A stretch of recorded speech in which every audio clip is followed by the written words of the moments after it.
এখন আমি আপনাদের সামনে যে আলোচনাটা করতে যাচ্ছি সেটা হলো মানে ঘুমের ওপরে যে মেডিসিনগুলো কাজ করে।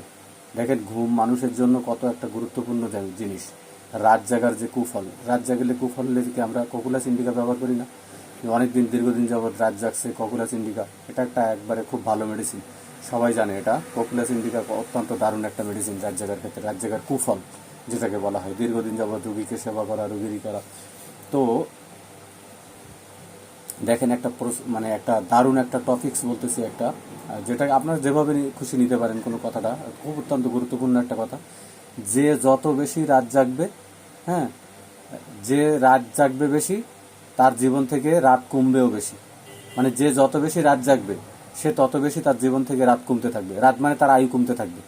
ব্যাখ্যা করলে এটাই দাঁড়ায় যে যত বেশি রাত জাগবে তত বেশি তার আয়ু কমতে থাকবে। মানে যত বেশি রাত জাগবে তত বেশি তার জীবন থেকে রাত রাত কমতে থাকবে, মানে তার আয়ু আস্তে আস্তে কমতে থাকবে, সে খুব দ্রুত মৃত্যুবরণ করবে। কথাটা মনে রাখবেন। তো নাক্সভাম একটা মেডিসিন যেটা আমরা রাত জাগার কুফল হিসাবে ব্যবহার করতে পারি। অতিরিক্ত রাত জাগা, অতিরিক্ত মানসিক পরিশ্রম, অতিরিক্ত কাজের কারণে, বা অতিরিক্ত খাওয়া, অতিরিক্ত ঘুম, অতিরিক্ত হাসি, অতিরিক্ত কান্না, মানে আমি একটু এভাবেই বলছি আর কি, যাতে সহজেই সবার মনে থাকে। তো যে অতিরিক্ত যে কোনো কাজ, অতিরিক্ত যা যা কিছু, এটার থেকে যে মানে সিমটম পাবো সেটা আমরা নাক্সভাম হিসাবে, নাক্সভামকে আমরা করবো। এর আগে ককুলাস ইন্ডিকা বলছি, রাত জাগার কুফল হিসাবে ককুলাস ইন্ডিকা কিন্তু একটা খুব দারুণ মেডিসিন। আর রুগী 3টা থেকে 4টার দিকে তার ঘুম ভেঙে যাওয়ার একটা প্রবণতা, যেটা আর্সেনিকের ঠিক 3টা বাজে ঘুম ভাঙে, হ্যানিম্যানের ম্যাটারমেটিকা পিউরাতে আছে। আর এখানে কিন্তু বলা হয়েছে যে ঘুমাইতে পারে না, হ্যাঁ, ঘুম আসে না তার, রাত্রে 3টা 4টা পর্যন্ত ঘুম ভেঙে যাওয়ার একটা প্রবণতা তার ভিতরে থাকে, এবং অত্যন্ত খিটখিচে মেজাজে। ঘুম না হলে মানুষের কি হয়? ঘুম না হলে তো মানুষের রাগ হবেই, মেজাজ খিটখিটে হবে, এটাই তো স্বাভাবিক। এরপরে 2 নম্বর যে মেডিসিন আছে সেটা হলো কফি আখরুটা। কফি আখরুটা অতিরিক্ত আনন্দ এবং মানসিক উত্তেজনার কারণে মাথায় অতিরিক্ত নানা চিন্তা আসার ফলে যাদের ঘুম আসে না, অতিরিক্ত আনন্দ এবং অতিরিক্ত চিন্তা, আমরা ডাক্তার রবিন বর্মন স্যার এটাকে সুন্দর করে আলোচনা করা আছে, বিশাল বড় লম্বা আলোচনা করা আছে স্যারের। তো কফি আখরুটা যে বলা হয়েছে যে এরকম যে অতিরিক্ত আনন্দ বলতে কি, সে বিদেশে একটা লটারি টিকিট পাইছে, তা আনন্দের অতিশায্যে তার আর ঘুম আসতেছে না। তার লটারি টিকিট লাগছে না, তার মধ্যে একটা এক্সাইটমেন্ট কাজ করতেছে না, তো আনন্দ। তার বিয়ে ঠিক হয়েছে, বিয়ে ঠিক হওয়ার পরে তার আর ঘুম আসতেছে না। অতিরিক্ত আনন্দ, অতিরিক্ত যে মানে চিন্তা, এটার পরে তার আর ঘুম আসতেছে না। এই ক্ষেত্রে এইসব ক্ষেত্রগুলো মনে রাখতে পারলে খুব সহজ করে বোঝার জন্য আসলে হোমিওপ্যাথি ডিপলি ঢুকতে হবে। Treat the patient not the disease. এই চিকিৎসাটা কি মানে আপনি কখন করতে পারবেন? আর হোমিওপ্যাথির দর্শন না বুঝলে আপনি কিভাবে পারবেন? তো হোমিওপ্যাথির ভিউইং দ্য কোর অফ হোমিওপ্যাথির দর্শনের ভিতরে ঢুকে হোমিওপ্যাথিকে বোঝার চেষ্টা করতে হবে।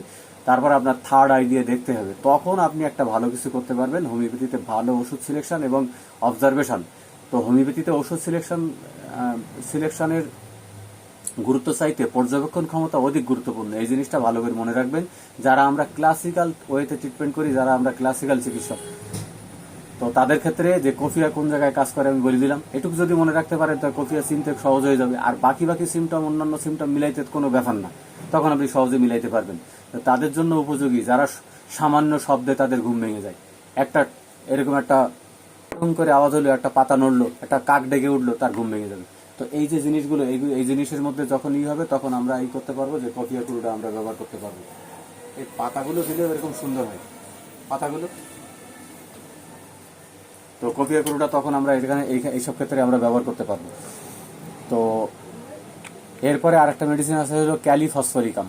ক্যালিফসফরিকামে কি হয় যে অধিক রাত জাগা এবং মানসিক ক্লান্তির ফলে, অধিক রাত জাগা তো নাক্সভামও তো অধিক রাত জাগে, তো ওই আপনার তো অধিক রাত জাগে, মানে এটা রোগীর সেবা করে ককুলাস ইন্ডিকা।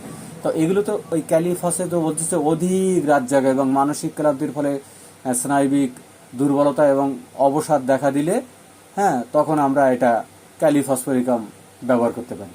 তো ক্যালিফসফরিকাম কখন? তো তার মেডিসিনের তার লক্ষণ মিলাতে হবে না, লক্ষণ না মিললে তো কিচ্ছুই হবে না। ডাক্তার রবিন বর্মন স্যার এক জায়গায় বলেন না, কিচ্ছু হবে না, কিচ্ছু হবে না, কিচ্ছু হবে না। কি দারুণ লাগে স্যারের কথা। অন্যদের কাছে কেমন লাগে জানি না, কিন্তু আমার কাছে খুবই ভালো লাগে।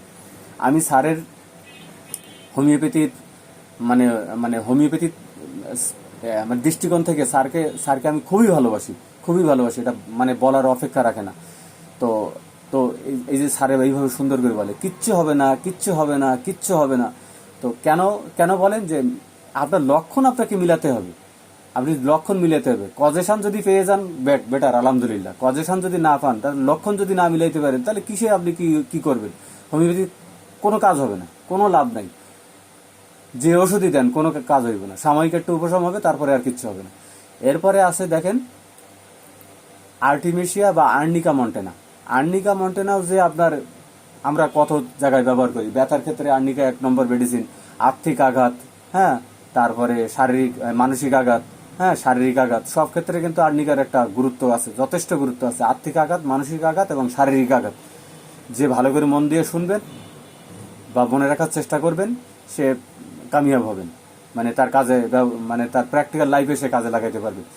এইসব এত কিছু থাকার পরেও যদি কজেশন এগুলো থাকবে, থাকার পরে যদি অতিরিক্ত শারীরিক এবং শারীরিক পরিশ্রম এবং ক্লান্তি সত্ত্বেও ঘুম না আসার সমস্যায় এই মেডিসিনটাকে আমরা ব্যবহার করব। কোনটা? Arnica montana. তো কত সুন্দর করে বুঝাই দিতে পারলাম ইনশাল্লাহ, সংক্ষেপে ছোট্ট কথায়। তো যদি এই জিনিসগুলো আমরা মনে রাখি, ইনশাল্লাহ আমরা খুব প্র্যাকটিক্যাল লাইফে আমরা এটাকে ব্যবহার করতে পারবো এবং আমাদের খুব উপকারে আসবে। আমার সাথে থাকার জন্য ধন্যবাদ, আমার চ্যানেল ফলো দেওয়ার জন্য এবং সাবস্ক্রাইব করার জন্য আপনাদেরকে অশেষ অশেষ ধন্যবাদ।